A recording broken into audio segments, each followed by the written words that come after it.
नारी दिवस 115औं अन्तर्राष्ट्रिय नारी दिवसको अवसरमा पारेर हामीले जिल्ला प्रहरी कार्यालय दाङको तर्फबाट लैङ्गिक हिंसा घरेलु हिंसाको बारेमा प्रशिक्षण कार्यक्रम अगाडि बढाउन चाहन्छु।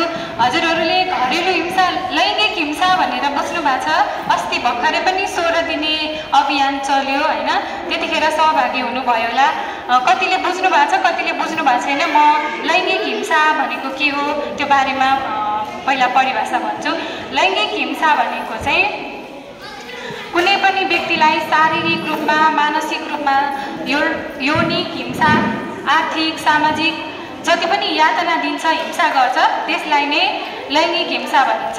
त्यो लैङ्गिक हिंसा अन्तर्गत चाहिँ घरेलु हिंसा पनि पर्छ र हाम्रो जिल्ला प्रहरी कार्यालय दाङमा चाहिँ घरेलु हिंसा एकदमै बढ्दो क्रममा छ।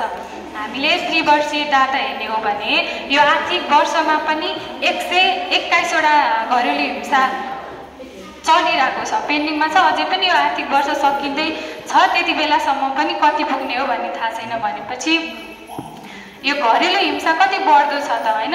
हजुरहरूले पनि भोग्दै आउनु भएको छ, कतिले त भन्नुहुन्छ, कतिले भन्नुहुन्न।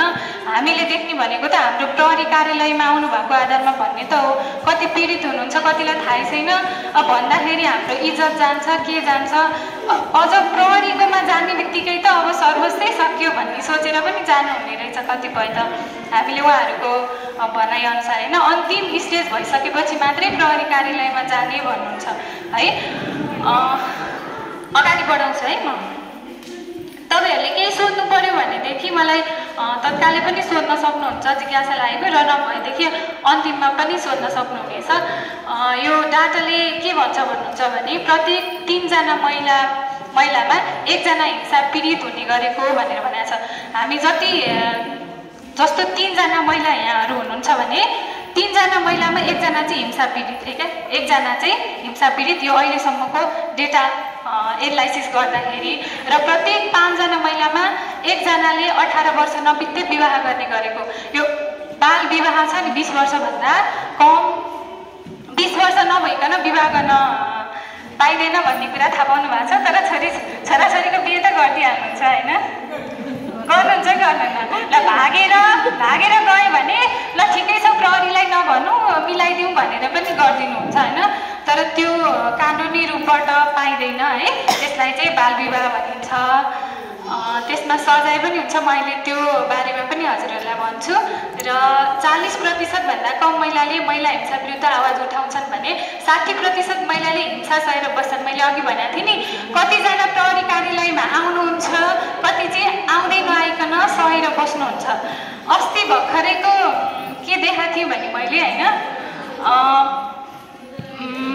महिला चाहिँ 60 वर्षको हुनुहुँदो रहेछ होइन, अनि पुरुष चाहिँ 50 वर्षको हुनुहुँदो रहेछ क्या। अब सुरुमा विवाह गर्दाखेरि चाहिँ उहाँहरूको मन मिल्यो, विवाह गर्नुभयो। अनि पछि त्यो आमालाई अति भइसकेपछि उहाँको श्रीमानले चाहिँ अर्को ल्याउनु भएछ क्या। अर्को ल्याइसकेपछि अब चाहिँ अझै होस् भनेर आफै आउनु भएको थियो।